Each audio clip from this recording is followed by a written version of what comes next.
अगर जय हिंद साथियों, राधे राधे। कैसे हैं? मैं आनंद भारत स्वागत करता हूं आपके अपने एसएससी मेकर परिवार में। तो सबसे पहले आपको जुड़ जाना है। अगर आपको कोई दिक्कत हो तो इस क्लास के साथ ऐड हो जाना, ठीक है। यहां पे अगर हम बात करें तो यदि आपने अभी तक का अग्निवीर का बैच नहीं ले रखा है तो इस बैच को तुरंत ही आज ले लीजिए, मात्र 250 रुपये में। अगर बैच लेने में कोई समस्या आ रही है तो 70 80 10 85 55 पे क्या करिए, कॉल करिए, ठीक है। तो यहां पे इस पे आप क्या कर सकते हैं, कॉल कर सकते हैं। आप समझिए इस चीज को, ठीक है, क्योंकि आपकी सफलता के लिए बहुत ज्यादा जरूरी है।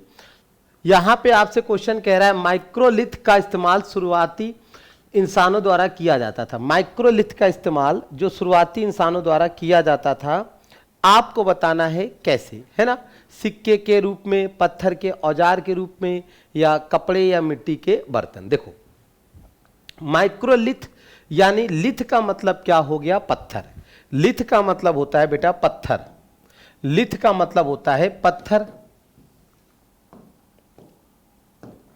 देखो, लिथ का मतलब होता है पत्थर। तो लिथ मतलब पत्थर। तो अब सिक्के तो होगा नहीं, है ना। पत्थर के औजार है, कपड़े हैं, है ना, या मिट्टी के बर्तन। तो यहां पे सिक्के हो नहीं सकता, मिट्टी के बर्तन, कपड़ा भी नहीं हो सकता। तो सही जवाब होगा पत्थर के औजार, यानी सैंड टूल। अच्छा, प्राचीन समय में आपने देखा होगा उस समय क्या हुआ था, मेटल्स वाज नॉट डिस्कवर, क्योंकि अभी क्या हुआ, धातुओं की खोज नहीं हुई थी। तो जब धातुओं की खोज नहीं हुई थी पूरी तरीके से, तो आपका यही चीजें सामने आती थी, यानी कि किस तरीके से पत्थरों के औजारों का उपयोग किया जाता था, ठीक है। हाँ, पत्थर के औजारों का उपयोग किया जाता था। क्वेश्चन नंबर सेकंड है, हमारे भोजन में स्टार्च और चीनी, हमारे भोजन में स्टार्च और चीनी के रूप है। तो आपको बताना है हमारे भोजन में स्टार्च और चीनी के रूप कौन कौन है। प्रोटीन है, वसा है, विटामिन है, कार्बोहाइड्रेट है। यानी कि हमारे भोजन में क्या होता है, जल्दी से बताइए। तो यहां पे देखिए, स्टार्च और चीनी जैसे होता है ना, आपने अक्सर सुना होगा, अरे भाई कमजोरी आ गई, ग्लूकॉन डी लो, है ना। कमजोरी आ गई, ग्लूकॉन डी, यानी कि तेजी के साथ जो आपको करे, ग्लूकॉन डी, ठीक है। हाँ, तो यहां पे अगर हम बात करें तो डी आपका आंसर हो जाएगा कार्बोहाइड्रेट, ठीक है। तो कार्बोहाइड्रेट जो है आपका राइट ऑप्शन हो जाएगा। यानी कार्बोहाइड्रेट का प्रयोग हम लोग करते हैं किसके लिए, इंस्टेंट एनर्जी। इंस्टेंट एनर्जी का क्या मतलब होता है, फट से एनर्जी आपको मिले, उसे कहा जाता है इंस्टेंट एनर्जी। क्वेश्चन नंबर तीसरा है, एक ऐसा नृत्य जो भाषण, माइम जो भाषण, माइम और शुद्ध नृत्य को जोड़ता है, तो कौन सा है, आपको बताना है। कथकली है, भरतनाट्यम है, मोहिनीअट्टम है, या कुचिपुड़ी है। तो कौन सा है ये आपको बताना है। Is a dance that combines language, mind and pure. तो कौन सा है ये आपको जवाब देना है। देखो, यहां पे जो डांस हैं ये अलग अलग राज्यों के हैं। जैसे अगर हम आपसे कहें कथकली, है ना, और मोहिनीअट्टम, ध्यान दीजिए, कथकली और मोहिनीअट्टम कहां का है, केरल का है, ठीक। कुचिपुड़ी कहां का है भाई, आंध्र प्रदेश का है। भरतनाट्यम कहां का है, तमिलनाडु का है। भरतनाट्यम कहां का है, तमिलनाडु का है, ठीक है। तो अब यहां पर जो आपका दिख रहा है भरतनाट्यम कहां का है, तमिलनाडु का है, ठीक। तो कह रहा है कौन सा नृत्य है, ये आपसे कह रहा है। तो ये जो नृत्य है ये आपका कुचिपुड़ी है। कौन सा भी, कुचिपुड़ी नृत्य है, याद रखिएगा, कुचिपुड़ी नृत्य है। कौन सा नृत्य है, कुचिपुड़ी है। फिर आपसे कह रहा है चौथा क्वेश्चन, कह रहा है यांत्रिक ऊर्जा, स्थितिज ऊर्जा और किसका योग है। यानी क्वेश्चन आपसे कह रहा है जो आपका मैकेनिकल एनर्जी है वो आपका पोटेंशियल एनर्जी प्लस और किसका मिश्रण है। पोटेंशियल एनर्जी और किसका, तो पोटेंशियल एनर्जी को बोलते हैं स्थितिज ऊर्जा, ठीक है। और जो होता है वो होता है काइनेटिक एनर्जी। ठीक, यानी मैकेनिकल एनर्जी को सरल भाषा में यदि हम कहें तो स्थिर रहते हुए गति करना, स्थिर रहते हुए गति करना।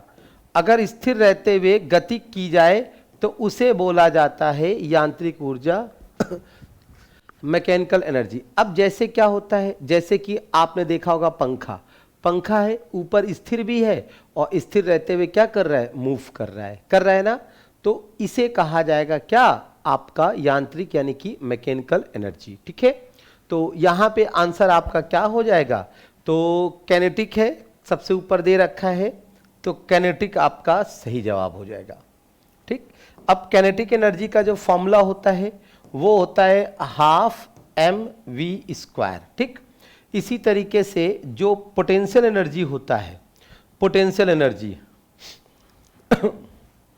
इसका फॉर्मूला होता है mgh। ठीक है, हाँ, तो ये mgh जो कि आपका यहां पे हमने लिखा है, तो कभी कभी ऐसे भी क्वेश्चन पूछ लिए जाते हैं।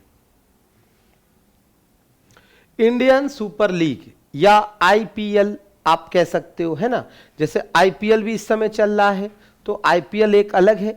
आईपीएल क्या है, इंडियन प्रीमियर लीग। आईपीएल क्या है, इंडियन प्रीमियर लीग, और यहां पे क्या दे रखा है, आईएसएल। तो आईएसएल का मतलब क्या हो गया, इंडियन सुपर लीग। आईएसएल का मतलब हो गया इंडियन सुपर लीग। अब ये क्या करता है इंडियन सुपर लीग, तो इंडियन सुपर लीग क्रिकेट है, कबड्डी है, खो खो है या फुटबॉल है। तो देखो क्रिकेट में अगर हम बात करें,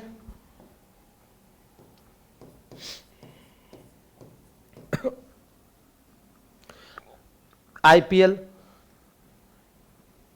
कबड्डी में अगर देखें तो कबड्डी मतलब खो खो, खो खो, तो यहां पे जो आईएसएल है ये आपका खो खो है। क्या है भी, आईएसएल जो है ये आपका खो खो है। क्या है, खो खो है। क्वेश्चन नंबर 6 देखते हैं, 6 क्या कह रहा है जरा देखिए। इंडिया यानी भारत के संविधान का अनुच्छेद धार्मिक मामलों के प्रबंधन की स्वतंत्रता से संबंधित है। आपको बताना है इन संविधान का कौन सा अनुच्छेद जो है धार्मिक मामलों से संबंधित है। 51 जो है आपका अंतर्राष्ट्रीय शांति की बात करता है, जो कि 51 जो है डीपीएसपी में आता है।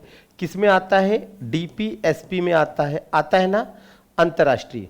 अब जो 21 है, 21 आपका जो है वो आपका स्वतंत्रता में आता है। ठीक है, परंतु यहां पे अगर हम बात करें तो वो आपका हो जाएगा आर्टिकल 26। क्यों, क्योंकि जो जब हम बात करते हैं किसकी, धर्म की, तो धर्म की बात करते हैं तो 25 से 28 आपका आता है। आर्टिकल 25 से 28 आता है, तो ये आपके सामने है। ठीक है, हाँ, तो जो पहली बार आया है एसएससी मेकर पे वो चैनल को क्या कर लेगा, सब्सक्राइब कर लेगा। ठीक है, हाँ, चैनल को सब्सक्राइब कर लेगा, और जिसने ऑलरेडी कर रखा है वो सेशन को लाइक और शेयर करेगा, है कि नहीं। क्वेश्चन नंबर 7, प्रथम बौद्ध संगीति के बारे में कहा जाता है। प्रथम बौद्ध संगीति के बारे में कहा जाता है पोरस, अशोक या अजातशत्रु या चंद्रगुप्त मौर्य। यानी कि जो पहली बौद्ध संगीति हुई वो किसके काल में हुई, ये क्वेश्चन आपसे पूछा गया है। तो देखो 1 2 3 4, तो आर्य, वीके, पीए, के ये है आपका अजातशत्रु बेटा। फिर है काला अशोक, क्या है, काला अशोक। फिर है आपका अशोक, और फिर है कनिष्क। यानी कि जो पहली हुई ये आपकी अजातशत्रु है ना। इसी तरीके से अगर आप यहां पे जाओ तो ये हो गई राजगीर में या राजगृह में जिसको बोलते हैं। ये हो गई आपकी वैशाली में सेकंड वाली। ये हो गई पी मतलब पाटलिपुत्र में। और के हो गई कुंडलवन। कुंडलवन कहां पे है बेटा? कश्मीर। ठीक है, तो इस हिसाब से आपका जो आंसर होगा वो आपका सी होगा। क्या होगा? सी होगा। चलिए क्वेश्चन नंबर 8 पे आते हैं। 8वां क्वेश्चन क्या कह रहा है, जरा देखिए। निम्न में से कौन सा प्रेरक कारक है जो काला अजार रोग का कारण बनता है? काला अजार का मतलब यानी बीमारी का। तो आप यहां पे देखिए काला अजार लिखा हुआ है, फिर आपका है कवक है, फिर प्रोटोजोआ है, वायरस है, या आपका बैक्टीरिया है। तो यहां पे वायरस का मतलब होता है विषाणु, विषाणु वायरस का मतलब, और बैक्टीरिया का मतलब होता है जीवाणु। ठीक है, तो ये प्रोटोजोआ है, कवक है, कौन है? तो सही आंसर जो होगा वो आपका क्या होगा? काला अजार बीमारी। तो काला अजार जो होता है ये आपका प्रोटोजोआ यानी कि डिसीज से फैलता है, जो कि आपकी सैंड फ्लाई है। कौन सी मक्खी है? तो सैंड फ्लाई, यानी कि जिसे हम बालू मक्खी कहते हैं। क्या कहते हैं? बालू मक्खी भी बोला जाता है। अच्छा, मक्खी पे मूवी भी बनी हुई है। ठीक है, हाँ, मक्खी पे मूवी भी बनी हुई है। ठीक है। क्वेश्चन नंबर 9 क्या कह रहा है भाई? देखो क्वेश्चन नंबर 9 कह रहा है आरबीआई के केंद्रीय निदेशक मंडल को आरबीआई के केंद्रीय निदेशक मंडल को डैश वर्षों की अवधि के लिए यानी कि नियुक्त किया जाता है। आपको बताना है भी कितने वर्षों के लिए। ठीक है, अगर हम आरबीआई के बारे में बात करें तो 1 अप्रैल 1935 को इसकी स्थापना होती है। ठीक है, फिर 1 जनवरी 1949 को इसका राष्ट्रीयकरण होता है। ठीक है, ये बेटा याद करना है। फर्स्ट इसके जो गवर्नर होते हैं वो ओसबॉर्न स्मिथ होते हैं। वर्तमान जो गवर्नर हैं वो बताइए कौन है भाई? और इस क्वेश्चन का आंसर 4 होगा। क्या होगा? 4। वर्तमान जो गवर्नर हैं वो आपके संजय मल्होत्रा जी। कौन है भाई? संजय मल्होत्रा। ठीक है,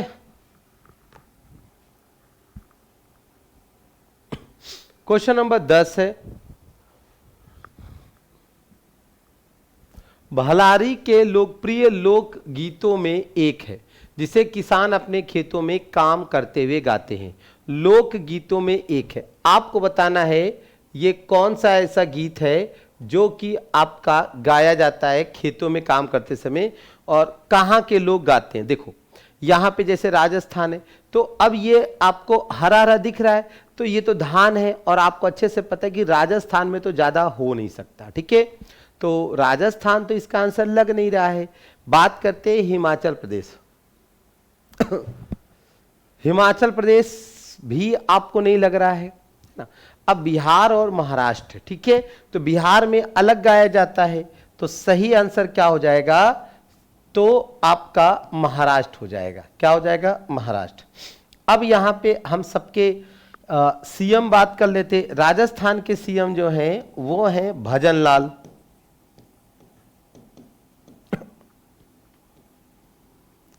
महाराष्ट्र के सीएम जो हैं देवेंद्र फडणवीस है। हिमाचल प्रदेश के सीएम जो हैं वो सुक्खू हैं, और बिहार के सीएम जो हैं वो नीतीश कुमार है। ठीक है, हाँ, बिहार में बाहर है, वहां के सीएम नीतीश कुमार है।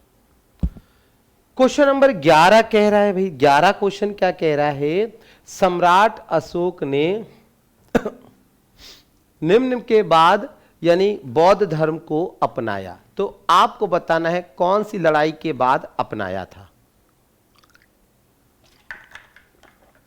देखो यहां पे अगर हम बात करें, तराइन का युद्ध 2 हुए। तराइन के कितने? 1 और 2। पहला युद्ध हुआ 1191 और दूसरा युद्ध हुआ 1192। ठीक है। हल्दी घाटी का युद्ध 1576 में। बक्सर की लड़ाई 1764 में। तो अब यहां पे तो आपको लग नहीं रहा है, यानी इससे तो लग नहीं रहा है कि भाई ये हो सकता है। ठीक है, हाँ, तो ये बिल्कुल ही नहीं है। तो कलिंग होगा, बक्सर होगा, हल्दी घाटी होगा, कौन होगा? तो यहां पे सही जवाब जो है वो आपका कलिंग का युद्ध है। कौन सा है भाई? कलिंग का युद्ध, कलिंग युद्ध। तो कलिंग युद्ध आपका सही जवाब है, कलिंग युद्ध आपका सही जवाब है। क्वेश्चन नंबर 12 हम लोग देखते हैं। 12 क्या कह रहा है?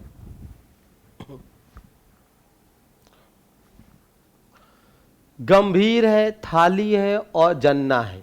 गंभीर, थाली और जन्ना किस राज्य के प्रसिद्ध नृत्य हैं? आपको बताना है ये किस राज्य के प्रसिद्ध नृत्य हैं।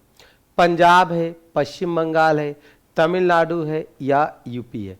तो बताइए भाई। पंजाब है, पश्चिम बंगाल है, तमिलनाडु है या यूपी है? तो किसके हैं? गंभीर है, थाली है और जाना।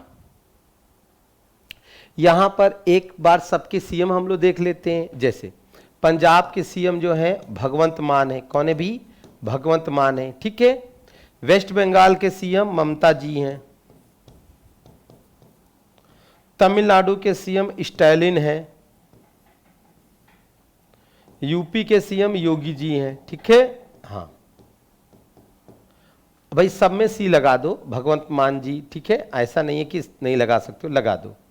अब यहां पे कह रहा है गंभीर थाली, तो ये सब जो आपका होता है ये सब आपका पश्चिम बंगाल में। कहां होता है? पश्चिम बंगाल में। क्लियर है? तो पश्चिम बंगाल में ये आपका किया जाता है। ध्यान दीजिए, कहां किया जा रहा है? पश्चिम बंगाल में। कह रहा है हर्पेटोलॉजी किससे संबंधित है? इसको देख के आपको डर लग रहा होगा, हमको खुद ही डर लग रहा है। ठीक है, हाँ, कितना खतरनाक है। हर्पेटोलॉजी किससे संबंधित है?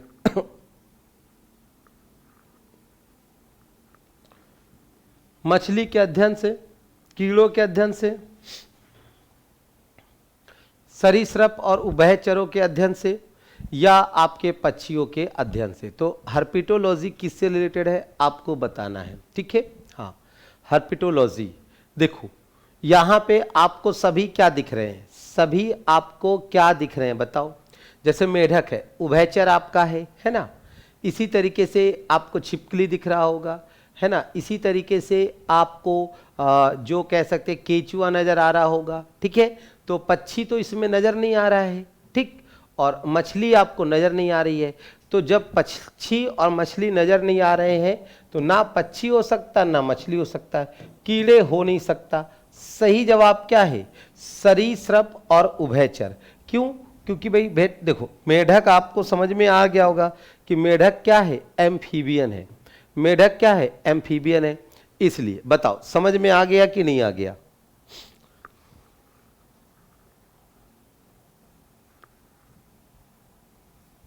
तो आगे बढ़ा जाए तो ये हो गया हर्पेटोलॉजी। ठीक है, इसी तरीके से आगे बढ़ते हैं। विश्व के एकमात्र समुद्र का नाम बताइए जिसकी कोई भूमि सीमा नहीं है। आपको बताना है एक कौन सा वो समुद्र है जिसकी कोई भूमि सीमा नहीं है। आपका सरगासो है या पिकोरा है या अम्बुडसेन है या इरोडस है? ये क्वेश्चन अलग है। देखो यहां पे आप जरा देखो, ये लिखा है अफ्रीका और ये लिखा है नॉर्थ अमेरिका, ये है साउथ अमेरिका। अगर हम आपसे ये पूछे कि महाद्वीपों का क्रम क्या है, कितने महाद्वीप हैं, जल्दी से बताइए कितने महाद्वीप हैं? तो आपका हो जाएगा 7।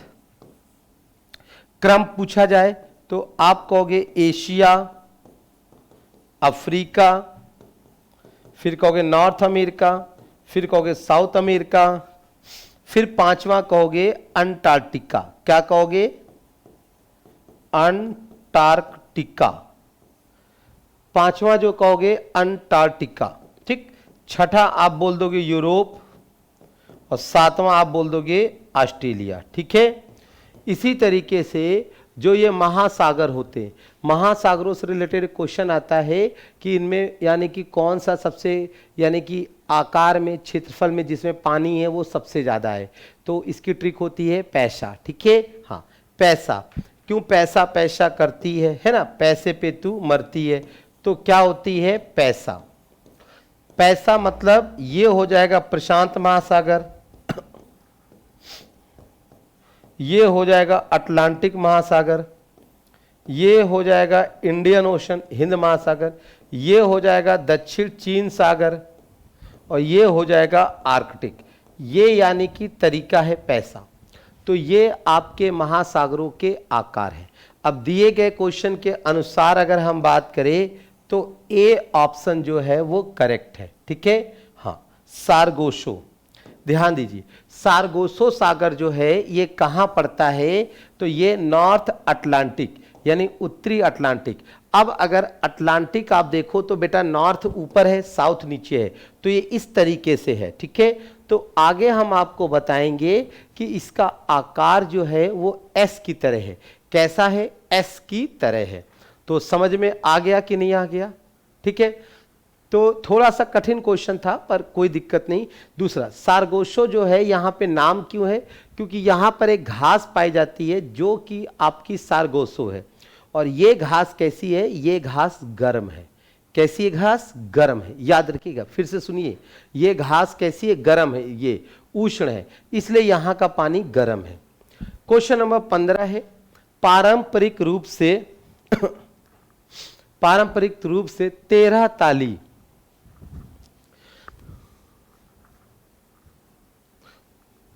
13 ताली नामक लोक नृत्य का संबंध किस राज्य से?